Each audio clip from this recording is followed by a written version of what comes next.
और अगली बड़ी बात, उस जहरीली गैस कांड से जुड़ी हुई ये बड़ी बात है जो 40 साल पहले हुई और जिसमें हजारों मारे गए, लाखों लोग प्रभावित हुए। 2 दिसंबर 1984 की रात को हुए गैस कांड के 40 साल बाद यूनियन कार्बाइड फैक्ट्री का 358 मीट्रिक टन कचरा 1 जनवरी 2025 को भोपाल से बाहर निकाला गया। इसे 12 कंटेनरों में भरकर 250 किलोमीटर लंबे ग्रीन कॉरिडोर से पीथमपुर के रामकी एनवायरो इंडस्ट्रीज में भेजा गया। इस कचरे को जलाने के लिए भी काफी तैयारी कर ली गई है। कचरा बंद भट्टी में 1200 डिग्री टेम्परेचर पर जलाया जाएगा। इसकी राख को भी वाटरप्रूफ थाली में रखा जाएगा।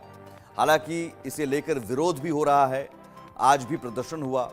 इस कचरे को लेकर भोपाल से लेकर पीथमपुर तक लोगों के मन में कई सवाल हैं। मसलन ये कचरा कितना जहरीला है।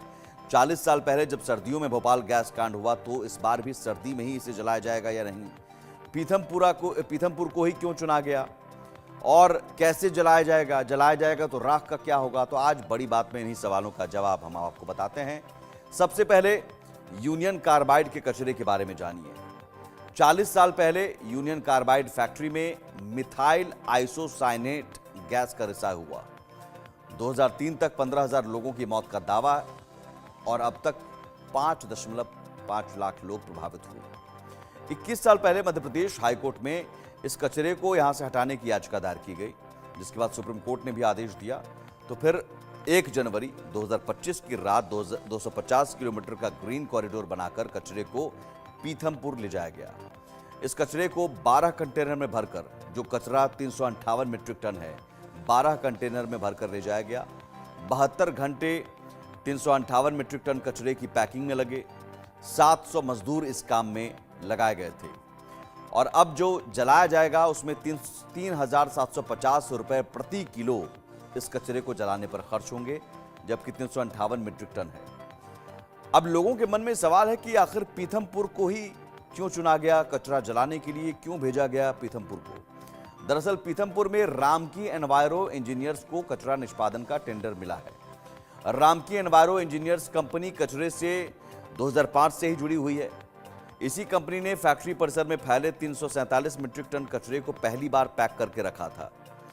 हालांकि एक्सपर्ट्स ने सीमेंट भट्टियों में कचरे को जलाने के विकल्प पर भी बात की थी और इस दौरान याचिका भी दायर की गई थी, जिस पर सुप्रीम कोर्ट में भी सुनवाई हुई और 28 जनवरी 2010 को सुप्रीम कोर्ट ने पीथमपुर में 358 मीट्रिक टन कचरे को जलाने का आदेश दिया था। 2014 में सुप्रीम कोर्ट ने 10 टन कचरे का ट्रायल रन पीथमपुर में कराने के निर्देश दिए, जिसके बाद 2015 में ट्रायल रन हुआ। 10 टन कचरा जलाया गया और इस ट्रायल रन को सफल बताया गया। 2015 के ट्रायल रन के बाद कचरे को पीथमपुर में ही जलाने का फैसला लिया गया। लेकिन जो कचरे के निपटान या कचरे को जलाने की बात है, इसकी प्रक्रिया कितनी सुरक्षित है? क्या लोगों के जो मन में सवाल है कि अगर पीथमपुर में जलाया गया तो यहाँ की हवाएं प्रदूषित होंगी, यहाँ का पानी प्रदूषित होगा, तो क्या वाकई ऐसा है? इन सवालों का जवाब समझिए। 358 मीट्रिक टन कचरे को इंसिनेटर में 1200 डिग्री तापमान पर जलाया जाएगा। इंसिनेटर की बर्निंग कैपेसिटी 3 तरह की होती है, 90 किलोग्राम प्रति घंटा, 180 किलोग्राम प्रति घंटा, 270 किलोग्राम प्रति घंटा। कचरे को एक बार बर्न करने के बाद उसकी विषाक्तता को भी जांचा जाता है, कितना जहरीला रह गया है। अगर विषाक्तता ज़्यादा आती है तो लो फीड रेट रखनी पड़ेगी, यानी ज़्यादा समय लगेगा कचरा जलाने में और इस तरह से पूरा कचरा जलाने में 9 महीने का समय लग सकता है। फीड रेट अगर ज़्यादा मिली तो 3 महीने में कचरे का निष्पादन पूरा हो जाएगा। कचरे को जलाने के लिए चूना, एक्टिवेटेड कार्बन और सल्फर का इस्तेमाल किया जाएगा।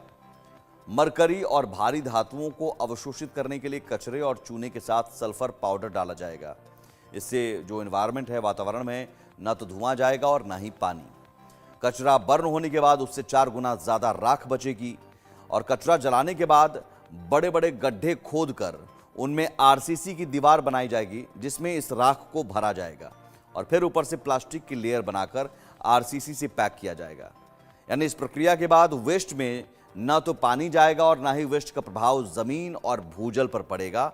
तो जो तमाम आशंकाएं हैं, उन आशंकाओं का जवाब ये है कि इससे कोई भी प्रभावित नहीं होगा और जो सवाल है उन सवालों का जवाब इस कचरे को जलाने से न हवा प्रदूषित न पानी प्रदूषित होगा।